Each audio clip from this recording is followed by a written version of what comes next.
Bismillahirrahmanirrahim. Assalamualaikum warahmatullahi wabarakatuh.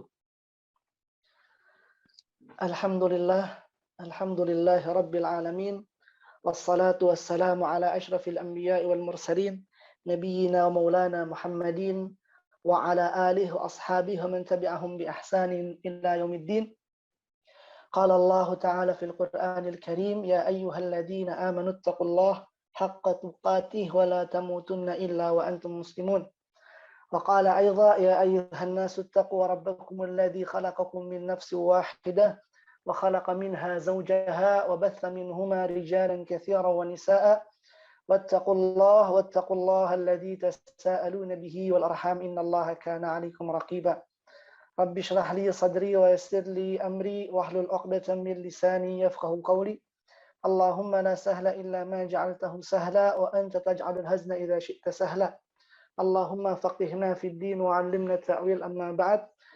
Teman-teman sekalian rahmati Allah Subhanahu wa taala, ini apa kabar semuanya? Sehat insyaallah ya. Tentunya kesehatan, kekuatan, kebaikan, waktu luang, kemauan yang ada dalam diri kita harus dan terus kita yakini bahwa semua itu datangnya dari Allah Subhanahu wa taala. Karena memang alhamdulillah, segala sifat terpuji, segala sifat agung, segala sifat baik, lillah, milik Allah Subhanahu wa ta'ala. Adapun kita sebagai hamba-hambanya, la haula wa la quwwata illa billah. Tidak ada daya dan kekuatan, kecuali semua itu datangnya dari Allah Subhanahu wa ta'ala. Maka sudah sepantasnya kita pun bersyukur kepada Allah atas segala kenikmatan, atas segala kebaikan yang telah Allah berikan, dengan selalu mengesahkan Allah, dengan selalu mengagungkan Allah Subhanahu wa taala. Termasuk kemampuan kita di malam hari ini, ya kalau di Indonesia di sini siang hari ini, ya. Di kesempatan kali ini adalah kesempatan yang luar biasa, kenikmatan yang Allah berikan kepada kita. Ya, tidak semua orang mampu, tidak semua orang mau, ya, untuk bisa tetap mengkaji ayat Allah, mengkaji sunnah-sunnah Rasul SAW, walaupun ya tidak secara langsung. Maka jika kita mensyukuri kenikmatan ini, Allah akan tambahkan kenikmatan yang lain berupa kemudahan-kemudahan pula di kemudian hari untuk tetap menuntut ilmu, untuk tetap mengkaji ayat Allah, tetap diberikan semangat menjalankan ketaatan-ketaatan kepada Allah Subhanahu wa taala. Salawat dan salam kita curahkan kepada Nabi besar kita Muhammad sallallahu alaihi wasallam beserta para sahabat, tabi'in, tabi'ut tabi'in, serta orang-orang yang selalu mengikuti risalahnya hingga akhir zaman.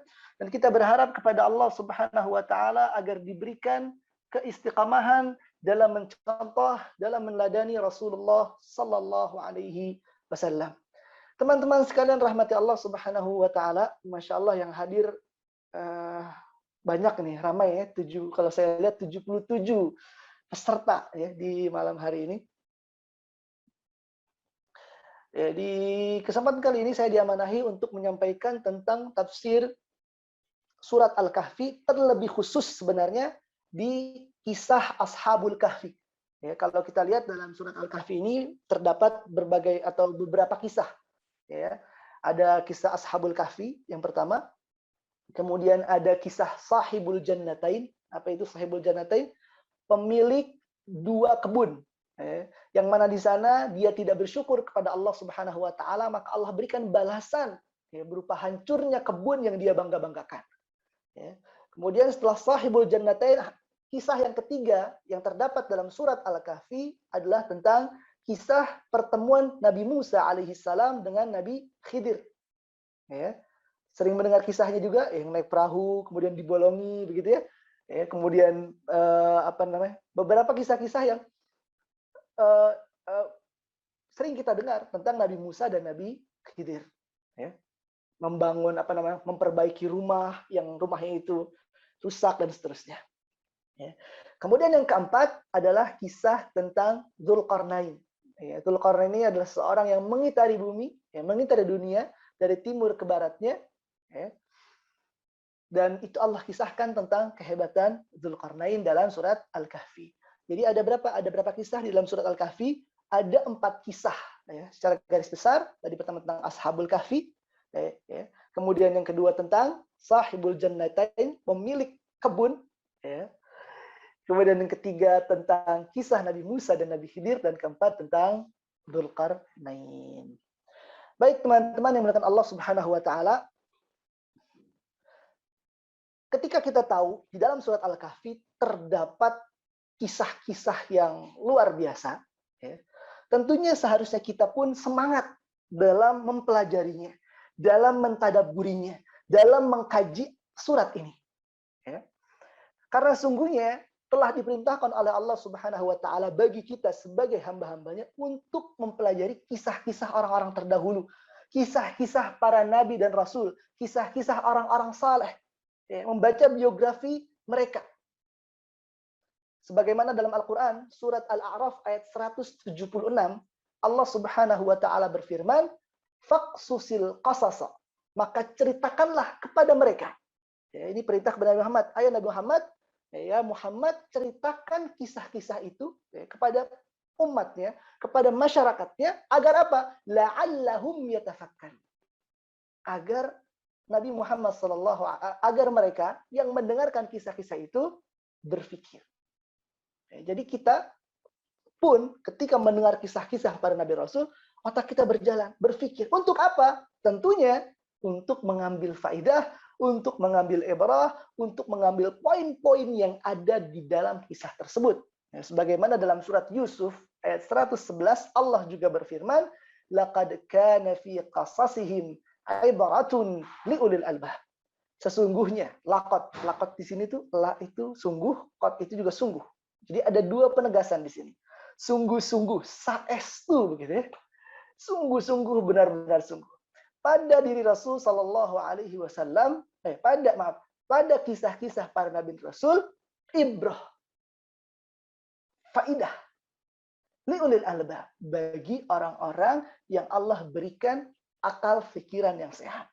Maka ketika kita memiliki akal pikiran yang cerdas, yang kuat, yang hebat, maka setiap mendengarkan kisah-kisah, terutama dalam Al-Quran, maka perintahnya harus ada faidah, harus ada ibrah yang bisa kita ambil, ya, dari kisah-kisah tersebut. Ya, jangan sampai kisah-kisah itu ya terlewat sebagai tambahan wawasan begitu saja, sebagai hiburan, dongeng sebelum tidur. Tidak. Tapi harus ada faidah yang bisa kita ambil. Jangan sampai ternyata tidak ada. Na'udzubillah kalau kita dikategorikan, ya, sebagai apa tadi? Orang-orang yang tidak menggunakan akal kita dengan cerdas dan baik. Teman-teman yang dimuliakan Allah Subhanahu wa taala, di ayat yang lain, salah satu fungsi mengapa Allah ceritakan berbagai macam kisah dalam Al-Qur'an, ya, adalah dalam surat Hud ayat ke-20. Allah berfirman, "Wa kullan naqussu 'alaika min anba'ir rusul ma nutsabbita bihi fu'adak." Dan telah kami kisahkan kepadamu wahai Muhammad anba'ir rusul. Ya. Kisah-kisah para rasul sebelum engkau. Tujuannya untuk apa? Manutsabbit, untuk mengokohkan, untuk menguatkan hatimu wahai Nabi Muhammad sallallahu alaihi wasallam. Karena kita tahu ya, Nabi Muhammad itu kan pernah sedih. Nabi Muhammad itu pernah resah, galau, ya. Pernah ada Amul Huzn. Amul Huzn itu tahun kesedihan. Orang pamannya meninggal dunia, istri yang dia cintai meninggal dunia. Kemudian juga beliau pernah berhijrah ke Taif, ya, dakwah, pergi perjalanan yang luar biasa panjang, sampai di tempat dilempari bebatuan hingga berdarah-darah. Tentu Rasul pernah sedih. Rasul pernah kecewa. Maka ketika Allah Subhanahu wa taala melihat bagaimana keadaan Rasul ketika itu, Allah turunkan kisah. Tujuannya untuk apa? Musabbit, mengkokohkan, menguatkan, ya, dirinya. Maka kita pun sama, ketika mungkin ada galau, ya, mager, apalagi malas, ya, pengennya rebahan saja di rumah begitu ya. Atau ya, tidak ada semangat yang ada dalam jiwa, ya. Maka salah satu perintahnya adalah membaca kisah-kisah para nabi dan rasul, kemudian biografi para sahabat, ulama, orang-orang saleh, ya. Orang-orang yang benar-benar bisa menginspirasi kita, menyemangati kita.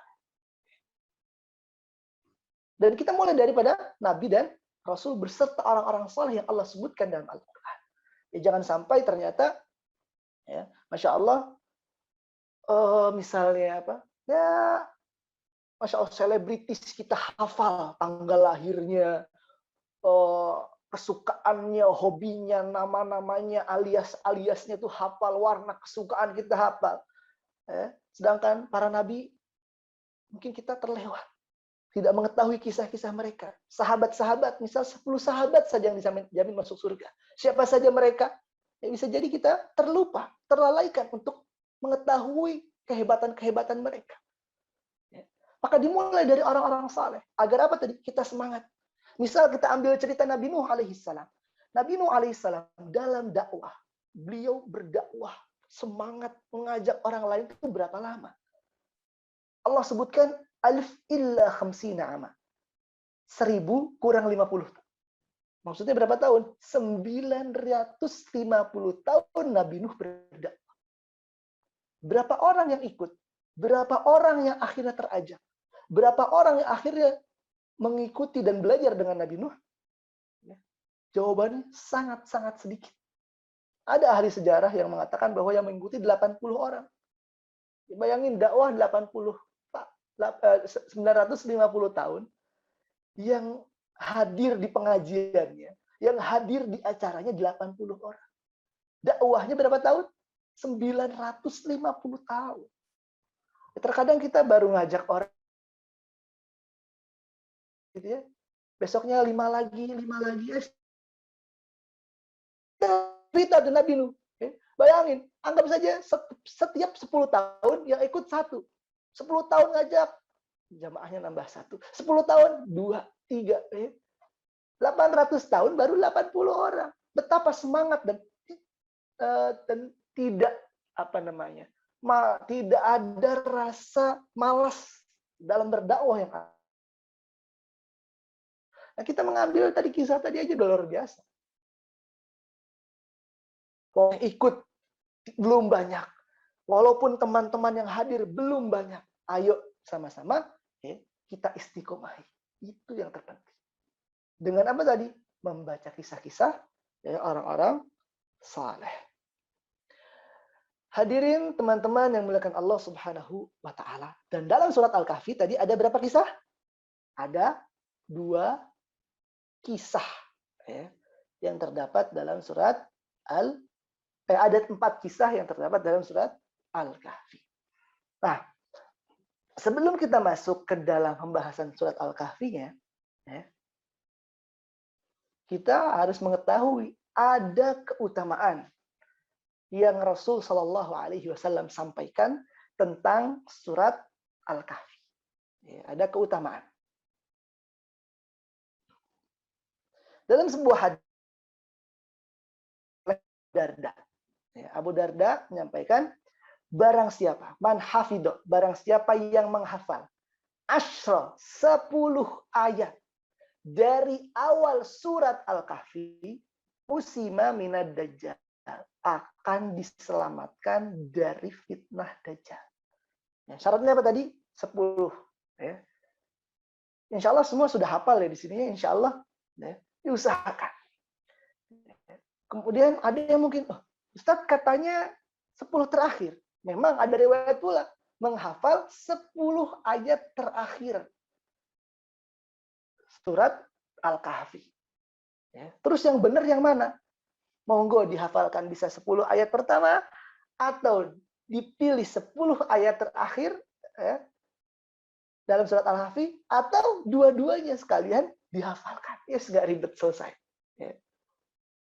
Mudah. Insya Allah mudah. Sehari 1 ayat. Kemudian kita ulang-ulang. Maka insya Allah 10 itu tidak akan sulit. Nah, Allah akan jamin kita terbebas dari fitnah Dajjal. Saya tidak akan banyak membahas tentang Dajjal tentunya di sini. Yang jelas fitnahnya luar biasa. Nanti dia akan mengeluarkan berbagai macam mungkin kehebatan yang dia punya, dan akhirnya membuat orang terkagum-kagum, takjub, dan akhirnya menjadi pengikut Dajjal. Sekarang saja kalau kita lihat sudah banyak orang yang mudah terfitnah. Ada misalnya dulu anak kecil masukin batu ke air, cemplung. Semua orang tuh percaya. Ya. Semua orang percaya, mengantri. Ya. Padahal tidak ada apa-apa. Muncul kesaktian ini, kesaktian itu, yang datang berbondong-bondong. Sudah apa? Sudah terpedaya, terfitnah. Bagaimana dengan Dajjal nanti? Yang bisa menghidupkan kembali orang mati. Bisa menurunkan hujan. Ya, Allah berikan kehebatan kepada saat itu untuk memfitnah orang-orang. Nah, maka kita berlindung dari fitnah Dajjal, ya, agar tidak masuk ke dalam neraka. Ya, nanti itu memperlihatkan surga dan neraka. Surga ya Dajjal adalah neraka Allah. Neraka Dajjal adalah surga Allah Subhanahu wa Ta'ala. Ya, ini fitnah yang luar biasa. Membuat orang-orang akhirnya bisa jadi pengikutnya. Na'udzubillah. Maka salah satu agar kita terhindar dari fitnah, menghafal 10 ayat pertama surat Al-Kahfi atau 10 ayat terakhir surat Al-Kahfi. Kalau bisa, dua-duanya, apalagi semuanya. Nah, ini penghafal. Wah, Ustadz, kayaknya kalau menghafal sulit, Ustadz. Masih pengen ada tawaran lagi, masih mau nawar lagi. Ada keutamaan lain dari surat Al-Kahfi, yaitu dengan apa? Membacanya. Dalam hadis Rasul Shallallahu Alaihi Wasallam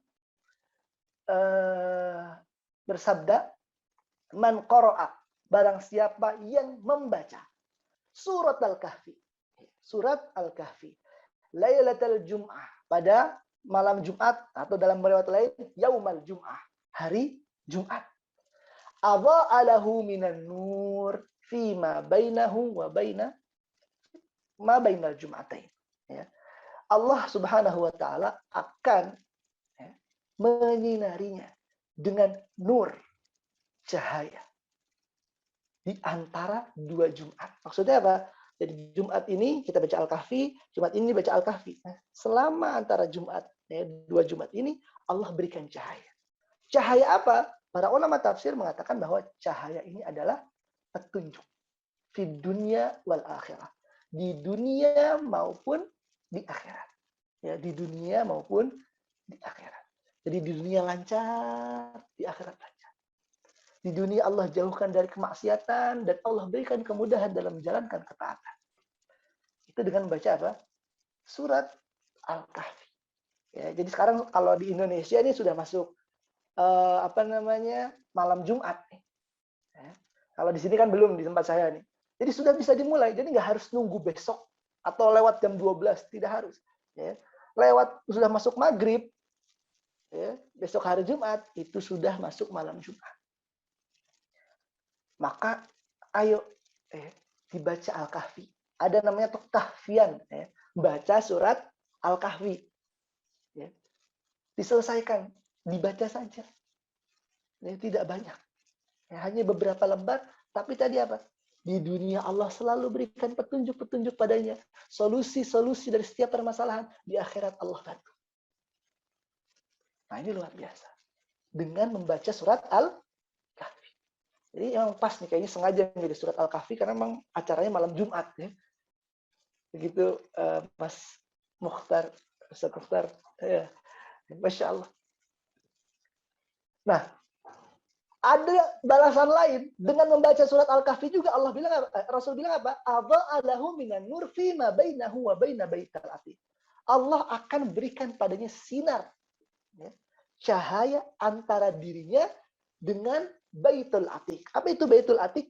Ka'bah. Para ulama tafsir, ulama hadis mengatakan bahwa maksudnya adalah Allah akan mudahkan perjalanan dia, atau Allah akan mudahkan dia untuk mendekat ke Ka'bah. Allah mudahkan dia untuk segera mendapatkan undangan berhajinya, berumrahnya, tawafnya, sa'inya. Jadi salah satu usaha bagaimana agar Allah panggil kita ke tanah suci dengan membaca surat Al-Kahfi. Dengan baca surat Al-Kahfi. Sekarang ini kan untuk bisa berhaji, untuk bisa berumroh itu tidak hanya di duit saja. Sekarang banyak orang kaya raya nggak bisa berangkat umroh, ya karena terbatas pandemi ini kan. Orang mau bayar berapapun nggak bisa. Berat. Ya, dulu pun sebelum ada pandemi, Tidak semua orang yang berduit, ya, beruang, bisa berangkat haji, bisa berangkat umrah. Belum Allah gerakkan. Nah, dengan membaca surat Al-Kahfi, Allah berikan kemudahan menuju tanah suci. Dan kita lihat misal musim-musim haji dulu, ya. Kalau musim haji biasanya yang muncul itu berita-berita apa? Misal waktu itu saya pernah melihat berita ada tukang becak naik haji. Ada juga tukang pukul batu itu, gaji Rp5.000 per hari, berangkat haji. Nah, Allah mudahkan. Salah satu amalannya adalah apa? Membaca surat Al-Kahfi setiap hari Jumat. Ya. Atau tukang bubur naik haji, kalau di sinetron dulu ya. Naik haji. Ya. Mungkin secara ekonomi tidak. Atau mungkin secara ekonomi bisa jadi di bawah kita. Tapi Allah mampukan. Salah satu amalannya dengan membaca surat Al-Kahfi. Jadi nanti setelah ini yang mungkin belum baca surat Al-Kahfi, ayo dibaca surat Al-Kahfinya. Baik, hadirin kan Allah Subhanahu wa taala itu beberapa keutamaan dari surat Al-Kahfi. Nah, berikutnya sababun nuzul atau kenapa sih kok surat Al-Kahfi ini turun? Apa penyebabnya? Nah, jadi banyak surat-surat atau ayat-ayat yang mana turun tergantung kejadian. Ya. Jadi dulu Nabi Sallallahu Alaihi Wasallam ya, dimusuhi oleh orang-orang kafir Quraisy. Ya. Salah satu cara yang dilakukan orang-orang kafir Quraisy adalah mereka pergi ke ahli kitab, orang-orang Yahudi. Datang ke orang Yahudi, ya, salah satunya banyaknya di Syam. Datang ke sana, beliau nanya, wahai ahli kitab, ya, di Mekah ini ada satu orang yang ngaku-ngaku Nabi. Bagaimana caranya agar kita bisa mengalahkan dia, ya, bisa sekakmat dia, ya, agar dia ini tidak banyak bicara lagi, tidak berdakwah lagi. Maka ahli kitab ini, pendeta tadi, mengatakan, tanyakan kepada orang tersebut 3 hal. Berapa hal? 3 hal. Yang pertama, saluhu an fityatin. Tanyakan tentang para pemuda zahabu fid dahril awal. Dia pergi pada pagi hari. Siapakah mereka? Gimana pertanyaan pertama? Tanya ke Muhammad tentang sekelompok pemuda yang pergi pada pagi hari. Yang kedua, tanyakan kepada Muhammad tentang tawafin. Orang yang pergi mengitari bumi dari timur ke barat. Apa yang terjadi? Dan terakhir, tanyakan kepada dia, anir ruh. Apa itu ruh? Maka, 2 orang Quraisy ini, 2 orang Quraisy namanya Uqbah bin Abi Mu'aid dan Nadr bin Harith, pergi itu ke Nabi Shallallahu Alaihi Wasallam. Sampai di depan Nabi Shallallahu Alaihi Wasallam, wahai Nabi Muhammad, aku ada 3 pertanyaan. Kalau kamu bisa menjawab 3 pertanyaan ini, berarti engkau adalah Nabi. Dia diuji. Tapi kalau engkau tidak bisa menjawab pertanyaan ini, berarti kamu Nabi palsu, abal-abal. Nah, kata mereka begitu. Ditanyakanlah 3 pertanyaan tadi tentang sekelompok pemuda yang pergi pagi hari. Ini pertanyaan tuh aneh. Nggak ada clue-cluenya. Susah untuk menjawab. Kalau pemuda yang pergi pagi hari, ya di Solo mungkin ada pemuda pergi pagi hari, di Jogja ada pemuda pergi pagi hari. Ini siapa? Memang soal ini didesain untuk tidak dijawab oleh Nabi Sallallahu Alaihi Wasallam. Yang kedua, tentang apa tadi? Orang yang mengelilingi muka bumi dari timur ke barat. Ini pertanyaan sulit. Dan ketiga, tentang ruh. Maka Rasul mengatakan, tunggu aku besok hari. Saya akan menjawab. Besok ternyata tidak dapat wahyu. Besok lagi tidak dapat wahyu. Seminggu tidak dapat wahyu. Rasul tidak bisa menjawab. Bahkan orang-orang sudah mulai apa? Menghina-hina Nabi Shallallahu Alaihi Wasallam. Wah, Nabi palsu, kamu ada begitu-begitu dan seterusnya. Ya, tidak bisa apa? Menjawab pertanyaan. Hingga akhirnya 2 minggu setelah itu, Rasulullah mendapatkan wahyu. Dan sebenarnya juga dalam surat Al-Kahfi ada teguran kepada Rasul. Karena saat mengiyakan untuk menjawab pertanyaan, Rasul tidak mengatakan insya Allah. Ya, Rasul bilang apa tadi? Cuma apa? Ya besok saya jawab. Rasul lupa bilang apa? Insya Allah. Ya, maka tadi Allah tunda sebagai pelajaran kepada Nabi Shallallahu Alaihi Wasallam. Jadi pentingnya mengucapkan apa? Insya Allah. Ya. Maka turunlah surat Al-Kahfi menjawab semua pertanyaan-pertanyaan yang ditanyakan oleh orang-orang kafir Quraisy. Ya. Siapakah pemuda yang pergi pagi hari? Jawabannya nanti ada dalam surat Al-Kahfi, yaitu Ashabul Kahfi. Siapakah orang yang mengitari bumi? Ya. Dari timur ke baratnya, Dzulqarnain. Dan apa itu ruh? Nah, ada dijawab dalam surat Al-Kahfi juga, yas'alunaka 'anir ruh, ya. Qulir ruhu min amri rabbi. Bahwa ruh adalah urusan Allah Subhanahu wa taala. Jadi semua sebenarnya terjawab, ya, oleh Nabi SAW. Ya, tapi lagi-lagi, ya, orang-orang kafir Quraisy mereka kufur, ingkar, ya, dan tidak beriman kepada Rasul Shallallahu Alaihi Wasallam. Nah, itulah apa namanya sebab mengapa akhirnya surat Al-Kahfi turun sebagai bentuk jawaban kepada orang-orang kafir Quraisy. Ya, 3 pertanyaan, ya, yang ditanyakan sebenarnya dari orang-orang Yahudi. Karena kalau dilihat orang-orang musyrik Quraisy itu mereka ya tidak punya kitab, ya tidak punya nabi. Ya. Tapi kan kalau orang-orang Yahudi mereka ada ilmunya, ada apa masnya. Mereka pun di kitab-kitab mereka ada, ya, beberapa cerita-cerita orang-orang terdahulu. Baik. Nah, saya di sini tidak akan membahas seluruh kisah dalam surat Al-Kahfi, tapi kita akan langsung saja ke kisah Ashabul Kahfi. Ya, kisah Ashabul Kahfi. Yang mana surat atau kisah Ashabul Kahfi ini dimulai di ayat ke-9 surat Al-Kahfi. Ya, mungkin teman-teman di sini yang ingin melihat langsung Qur'annya, bisa dibuka Qur'annya di ayat ke-9-nya. Ya, di ayat ke-9.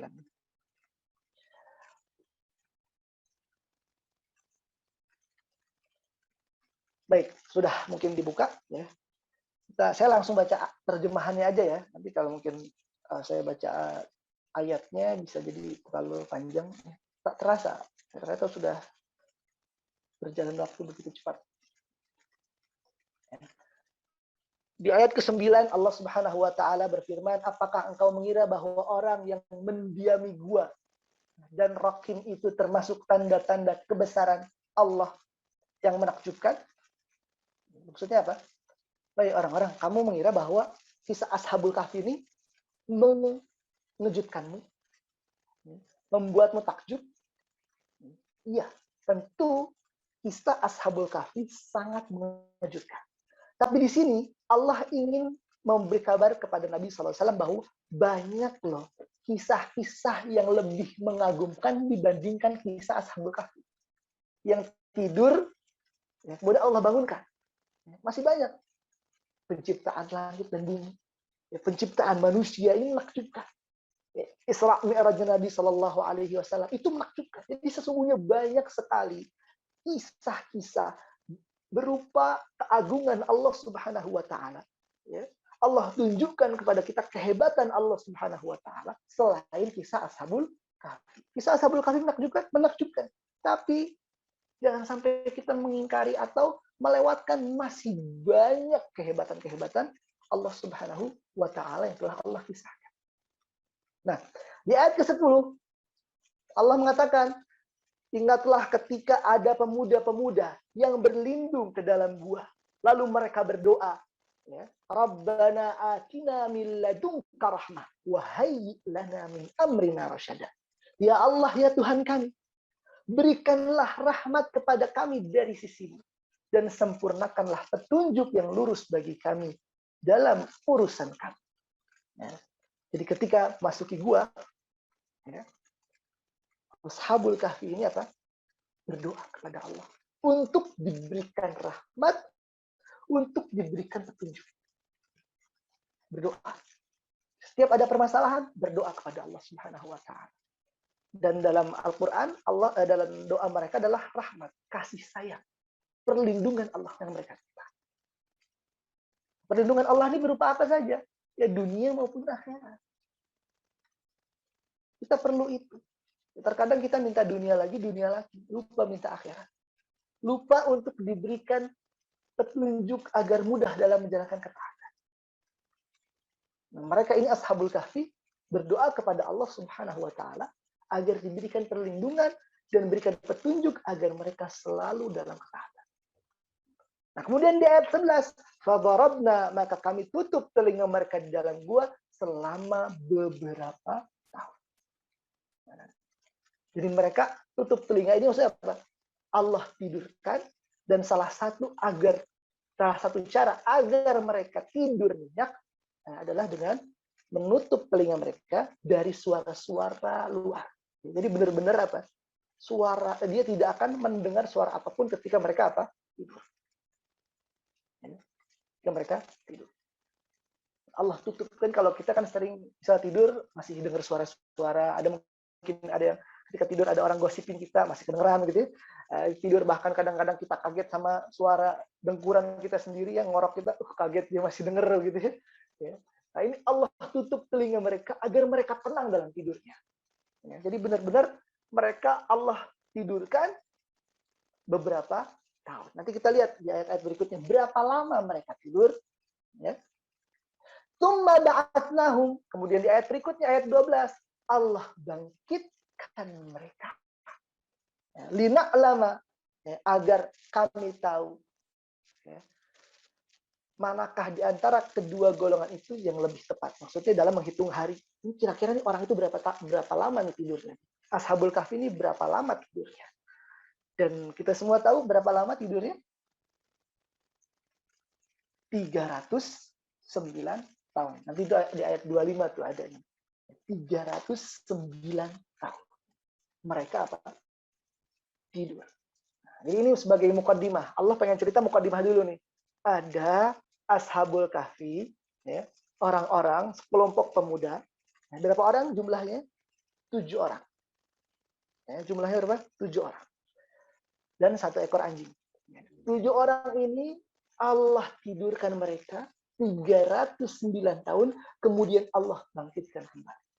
Ini Allah memberikan apa ya? Mukaddimah atau sinopsis cerita singkat. Ini kisah singkat tentang siapa? Ashabul Kahfi. Di ayat 13 Allah mengatakan, kami ceritakan kepadamu kisah ini, wahai Muhammad, dengan sebenar-benar. Nah, baru di sini Allah pengen cerita lebih lengkap tentang bagaimana kisah Ashabul Kahfi. Ya. Nah, innahum, sesungguhnya mereka Ashabul Kahfi adalah fityatun amanu bi rabbihim wa zidnahum huda. Mereka adalah pemuda yang beriman kepada Allah Subhanahu wa taala dan kami tambahkan bagi mereka huda, petunjuk. Jadi Ashabul Kahfi adalah pemuda. Ya, ingat ya apa? Para pemuda. Ya kita semua di sini ini kan acara pemuda tadi sembada begitu ya. Jadi para pemuda, ini acara para pemuda. Ya, seumuran lah dengan kita Ashabul Kahfi. Mereka apa? Fityatun, sekumpulan pemuda. Fityah itu sekumpulan pemuda yang tidak lebih dari 10 orang. Yang jumlahnya adalah 7. Amanu, mereka beriman kepada Allah Subhanahu wa taala. Dari mana kita tahu? Ya. Kita lihat tafsir Ibnu Katsir jelaskan bahwa jadi mereka ini Ashabul Kahfi tinggal di sebuah negeri, ya, di sebuah negeri yang mana saat itu negerinya dalam keadaan musyrik, ya. Termasuk raja-rajanya, kesyirikan di mana-mana. Nah, suatu hari ada acara besar yang mana biasa diadakan oleh raja dan masyarakat setempat. Berupa apa? Menyembelih kambing-kambing untuk dihadiahkan kepada berhala-berhala, pada patung-patung. Jadi mereka menyembah berhala-berhala, ya, dari kayunya, dari pepohonannya, ya, dan seterusnya. Ya. Jadi mereka melakukan ritual-ritual kesyirikan dengan menyekutukan Allah, ya. Menjadikan sesembahan, ya, selain dari makhluk-makhluk Allah itu menjadikan mereka sesembahan. Jadi awalnya begitu. Tepatnya di mana ini? Kalau sekarang ini banyak arkeolog begitu ya yang mencari tahu sebenarnya Ashabul Kahfi atau gua Ashabul Kahfi ini di mana tempat. Ya. Ada yang mengatakan yang paling mendekati kebenaran adalah di Yordania. Ya, di Yordania sekarang ini. Nah, ketika acara tadi itu terjadi, tiba-tiba ada satu orang pemuda keluar dari kerumunan, dari acara tersebut, dan mendekati sebuah pohon, ya, dan melihat hanya dari kejauhan. Kenapa dia menjauh? Dia merasa tidak nyaman. Dia tidak suka dengan kesyirikan-kesyirikan yang terjadi. Karena dia tahu bahwa patung-patung itu, berhala-berhala itu, ya, apalagi pohonan, binatang, ya, yang ada, itu tidak bisa menciptakan alam raya. Ya, sekarang kan banyak orang mungkin terlalu berlebihan. Ya, menyembah-nyembah, mungkin kalau ada yang menyembah-nyembah binatang, sapi, dan seterusnya, menyembah bebatuan, ya, menyembah dewa ini, dewa itu, dan seterusnya. Nah, dia merasa ini salah. Ya. Akhirnya dia keluar meninggalkan acara tersebut. Ya, dan dikisahkan dalam hadis bahwa bertengger di pohon, menyandar. Datang lagi ternyata ada orang keluar lagi 2, 3, 4, 5 keluar. Ya. Dan mereka sama sekali ada 7 orang yang bersandar di pohon tersebut yang mana mereka tidak mengenal satu sama lain. Tetapi akhirnya muncul tuh pembicaraan. Kenapa sih kamu kok nggak ikut acara? Kenapa kok kamu kesini? Kenapa? Akhirnya muncul tuh. Ya. Dan ternyata 7 orang ini semua, ya, keluar dari acara tersebut karena alasan yang sama, yaitu tidak senang dengan atau mereka maksudnya tidak suka dan bahkan mengingkari acara tersebut. Dan mereka yakin bahwa Allah Subhanahu wa Ta'ala adalah Allah. Dia sebenarnya udah tahu tentang Allah, sudah ada. Ya. Dan kaum saat itu tuh memang ini kaumnya siapa? Ya, kaum Nabi Isa atau kaum Nabi Musa sebelumnya. Ada perdebatan tentang itu. Tetapi kalau kita lihat, ya, tadi tentang kisah Asbabun Nuzul surat Al-Kahfi, ya, cerita ini berasal dari orang-orang Yahudi.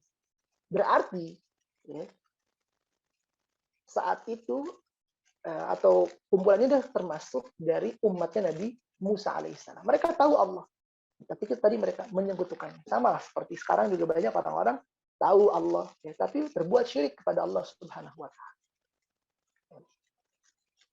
Akhirnya 7 orang ini bersepakat untuk membuat sebuah tempat untuk mereka beribadah kepada Allah. Membuat tempat beribadah, berdoa, ya, mengagungkan Allah Subhanahu wa Ta'ala. Walaupun tidak tahu apa bentuk ibadah mereka saat itu, yang jelas mereka mengesahkan Allah. Terdengar, ya, kegiatan mereka oleh sang raja. Raja ini bernama Dagnius atau Dicnius atau Dagnius, ya, intinya mirip-mirip begitu ya. Nama rajanya Dagnius atau Dagnius atau Dicnius gitu.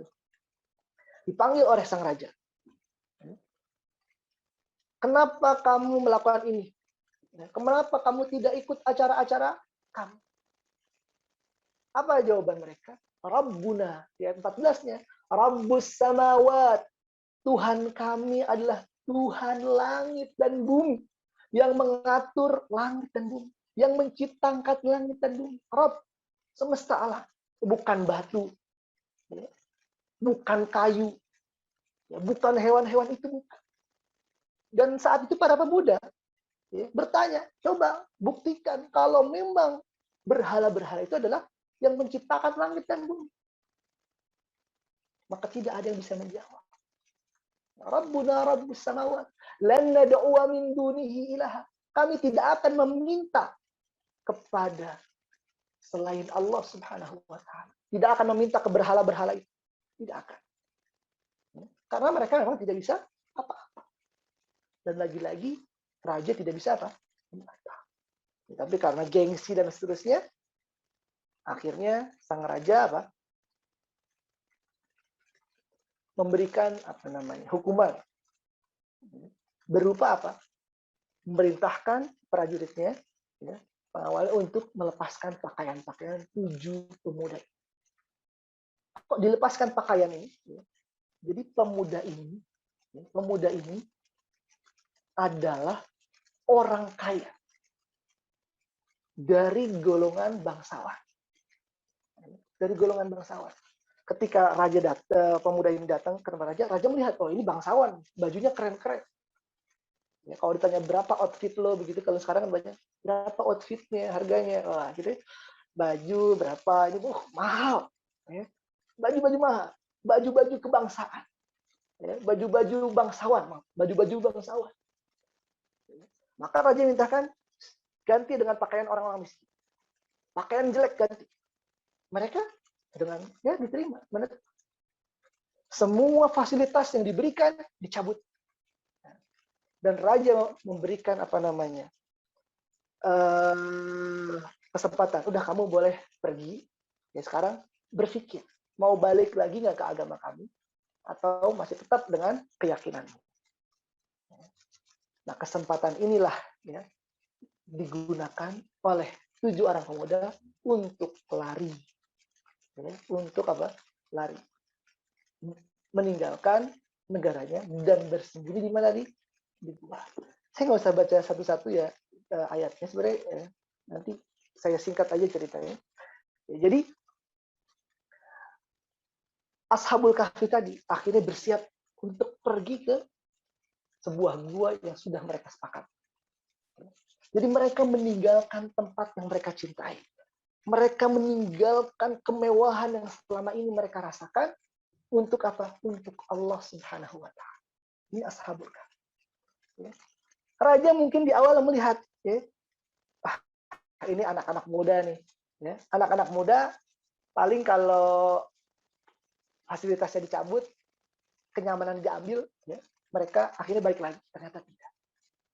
Nah, maka ini patut untuk kita contoh. Terkadang kita sekarang dilemakan dengan kenyamanan-kenyamanan, ya, dengan kemudahan-kemudahan yang luar biasa yang kita miliki. Tidak mau meninggalkan sesuatu yang mungkin kita tahu itu buruk, tahu itu salah, ya, tapi aduh, lagi nyaman. Misalnya, na'udzubillah. Yakin bahwa apa? Allah akan mengganti segala yang kita tinggalkan untuk Allah. Man tarakalillah, barang siapa yang meninggalkan sesuatu karena Allah, awwabahullah khairan. Allah akan ganti dengan yang lebih baik.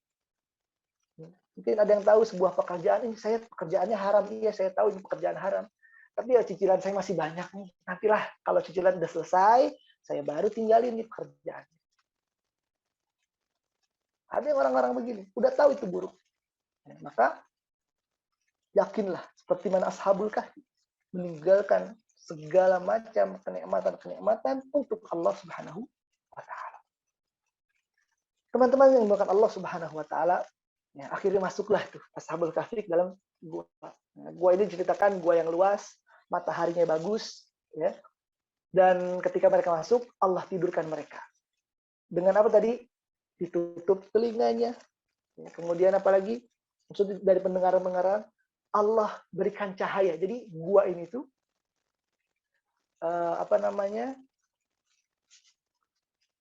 cahayanya itu bagus. Jadi kalau pagi hari dia dapat cahaya, kalau sore hari dia terhindar dari cahaya. Jadi pas, kan kalau kena cahaya terus bisa rusak tubuh mereka. Tidur berapa tahun? 309 tahun. Jadi pas. Kemudian karena luas, sirkulasi udara juga bagus. Ya. Dalam surat Al-Kahfi juga Allah beritakan mereka apa? Bolak-balik Allah gerakkan. Ya, Allah gerakkan. Dan Allah jadikan juga tahsabuhum ayqadha, ya, dalam surat Al-Kahfi ayat 18, Allah jadikan orang-orang yang lewat gua tersebut mengira bahwa ada pemuda-pemuda yang mereka terjaga, jadi nggak tidur. Ya. Dan di depan anjingnya, ya, bisa dilihat lah terjemahan surat Al-Kahfi ya, anjingnya apa? Kaki depan memanjangkan begini ya. Dan orang-orang pun takut karena ada anjing apa? Penjaganya. Ada anjing penjaganya. Yang akhirnya singkat cerita, ya, Allah jaga mereka terbangun setelah 309 tahun. Ya. Akhirnya mereka merasa lapar, memerintahkan salah satu dari mereka untuk pergi beli makanan. Ya. Beli makanan. Bisa lihat di ayat ke-9 Ya, fab'atsu ahadakum. Ya. Ayo pergi satu orang beri makanan. Ya. Untuk membeli azka ta'aman. Azka ta'aman itu apa? Makanan yang paling enak. Kita tahu kan mereka itu kan anak bangsawan, anak orang kaya. Jadi mintanya azka ta'aman. Makanan yang paling enak. Jadi jangan dikira orang soleh itu nggak boleh makan enak. Misalnya, oh Ustadz kok makannya enak-enak. Ya nggak ada masalah Ustadz makan enak. Ya, gitu. Itu orang soleh kok makan enak. Ya nggak ada masalah. Nabi Muhammad makan enak nggak ada masalah. Ya, makan-makanlah ya. Ya.